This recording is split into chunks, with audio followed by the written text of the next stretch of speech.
Bismillahirrohmanirrohim. Assalamualaikum warahmatullahi wabarakatuh. Salah satu cara setan menyesatkan manusia yakni dengan melalaikan manusia dari sholat. Setan akan senantiasa menggoda manusia agar sholatnya tidak sempurna, bahkan membujuk manusia agar ringan meninggalkan sholat. Karena itu, Rasulullah bersabda, jika panggilan sholat, azan, dikumandangkan maka setan akan lari sambil mengeluarkan kentut hingga ia tidak mendengar suara azan. Apabila panggilan azan telah selesai maka setan akan kembali. Dan bila iqomat dikumandangkan, setan kembali berlari, dan jika iqomat telah selesai dikumandangkan, dia kembali lagi, lalu menyelinap masuk kepada hati seseorang seraya berkata, ingatlah ini dan itu.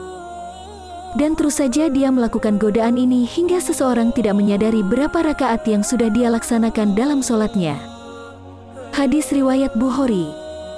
Padahal sholat adalah ibadah yang paling utama dan yang pertama kali dihisab, tentunya setan tidak akan mudah membiarkan manusia menyembah Tuhannya. Setan akan terus menempel bersama orang yang sholat agar sholatnya tidak khusyuk. Dinukil dari buku karya Dr. Hasan El-Qudsi, 60 kultum dan tausiah terbaik sepanjang masa, disebutkan ada orang-orang yang salat bersama setan ini. Mereka adalah sebagai berikut. Pertama, orang yang was-was dalam niat. Setan membuat hatinya was-wasan dan tidak yakin niatnya telah sempurna. Mengulang takbir berkali-kali, hingga imam rukuk bahkan sujud, ia masih saja dipermainkan setan dalam niat dan takbirnya. Kedua, orang yang ingat itu dan ini, saat tengah sholat, setan akan mendatangi manusia untuk mengingatkan berbagai urusan, hingga salat seseorang menjadi tidak khusyuk. Dikisahkan suatu hari Imam Hanafi didatangi seseorang yang kehilangan barang. Ia lupa menaruh barangnya, oleh Imam Hanafi orang itu dianjurkan untuk salat sepanjang malam hingga menemukan barang yang dicari. Namun baru setengah malam menjalankan sholat, setan membuatnya ingat lokasi barang tersebut.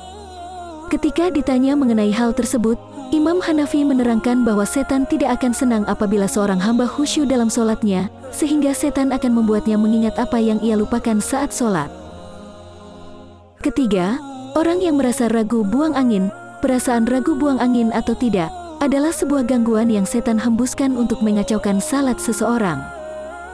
Rasulullah bersabda, jika salah seorang di antara kalian merasakan hal itu, maka janganlah membatalkan sholatnya hingga dia mendengar suaranya atau mencium baunya tanpa ragu. Hadis riwayat Ahmad. Keempat, orang yang tidak fokus pada sholatnya, setan akan membuat seorang yang sedang sholat menjadi tidak fokus dengan mencuri perhatian.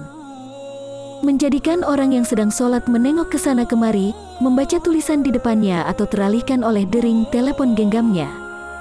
Dalam sebuah hadis yang diriwayatkan oleh Aisyah radhiyallahu anha, ia berkata, saya bertanya kepada Rasulullah tentang hukum menengok ketika sholat. Rasulullah menjawab, itu adalah curian setan atas sholat seorang hamba. Hadis riwayat Bukhari. Kelima, orang yang sholatnya tergesa-gesa. Sholat dengan tergesa-gesa sehingga sholatnya tidak tumaninah. Rasulullah sangat melarang hal tersebut.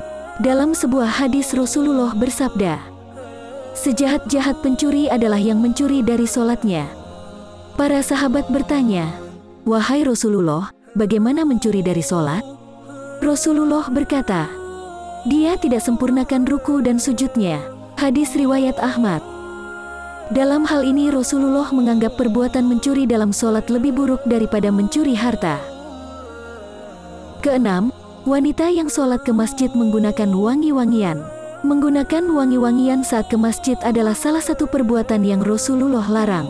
Rasulullah bersabda, yang artinya, jika salah satu dari kalian, para wanita, hendak ke masjid, maka janganlah sekali-kali menyentuh wewangian. Hadis riwayat Muslim. Demikianlah, setan akan terus mengganggu manusia dengan berbagai cara agar sholat seseorang menjadi tidak sempurna. Semoga bermanfaat, amin ya robbal alamin.